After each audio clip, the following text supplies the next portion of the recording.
चलिए आज बात करते हैं भारत के सबसे चर्चित और शायद सबसे दुखद अनसुलझे मामलों में से एक की, आरुषि तलवार हत्याकांड। ये एक ऐसी कहानी है जिसने पूरे देश को हिलाकर रख दिया था और जिसका सच आज भी सवालों के धुंध में कहीं खोया हुआ है। कहानी की शुरुआत होती है एक डबल मर्डर से। एक ही अपार्टमेंट के अंदर दो लोगों की जान ले ली गई और पीछे रह गए सिर्फ सवाल, बहुत सारे सवाल जिनके जवाब आज तक किसी को नहीं मिले हैं। तो सब कुछ शुरू हुआ 2008 की एक सुबह, जब एक ऐसी सच्चाई सामने आई जिसने न सिर्फ एक परिवार की दुनिया उजाड़ दी बल्कि पूरे देश को सोचने पर मजबूर कर दिया। अब देखिए कि ये पहले 48 घंटे कितने उलझे हुए थे।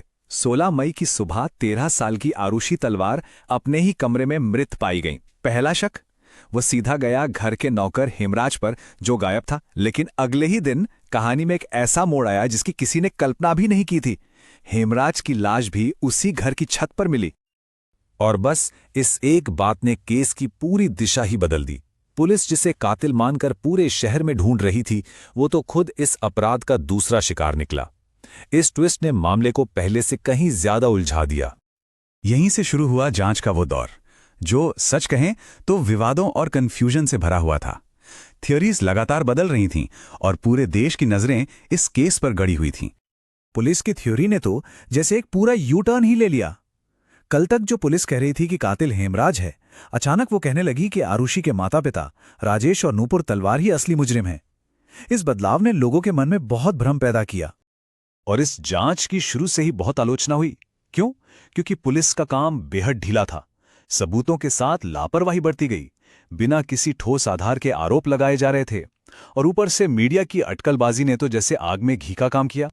जब लोकल पुलिस के काम पर इतने सवाल उठे तो जून 2008 में केस को भारत की सबसे बड़ी जांच एजेंसी सीबीआई को सौंप दिया गया। सबको उम्मीद थी कि चलो अब तो सच सामने आ ही जाएगा। तो अब आते हैं कहानी के उस हिस्से पर जहां आरुषि के माता पिता ही कटघरे में थे। सीबीआई ने भी अपनी जांच में उन्हीं को आरोपी बनाया, लेकिन यहां एक बहुत बड़ा पेंच था। पूरा का पूरा केस सीधे सबूतों पर नहीं बल्कि सिर्फ परिस्थितियों पर टिका था। तो ये समझना जरूरी है कि ये परिस्थिति जन्य साक्ष्य होता क्या है। देखिए, ये कोई सीधा सबूत नहीं होता, जैसे किसी के हाथ में खून से सना चाकू मिलना। ये बस घटनाओं की ऐसी कड़ियां होती हैं जिन्हें जोड़कर एक नतीजे पर पहुंचने की कोशिश की जाती है। और यही इस केस की सबसे बड़ी चुनौती बन गई। सीबीआई जैसी एजेंसी भी कोई ठोस सीधा सबूत नहीं ढूंढ पाई।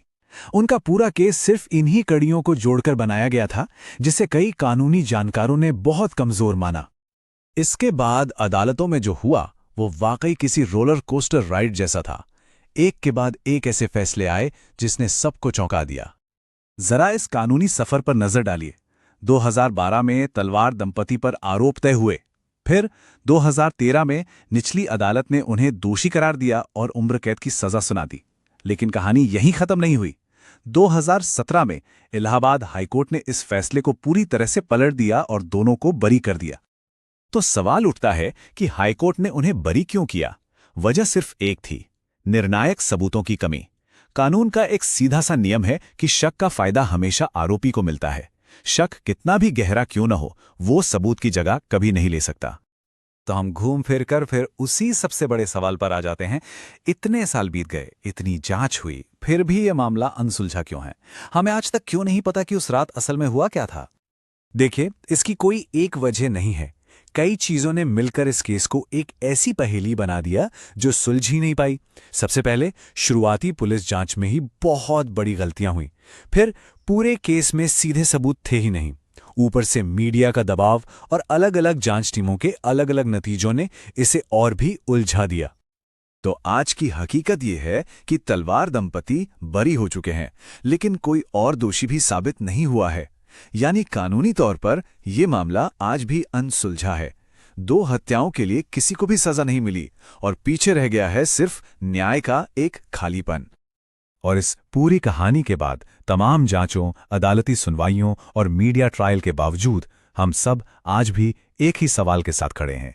एक ऐसा सवाल जो आज भी जहन में चुभता है। अगर तलवार दंपति कातिल नहीं थे तो फिर कौन था? ये एक ऐसा सवाल है जो आज भी हवा में गूंज रहा है और शायद हमेशा गूंजता रहेगा। ये केस हमारी न्याय प्रणाली की सीमाओं की एक दुखद याद दिलाता है।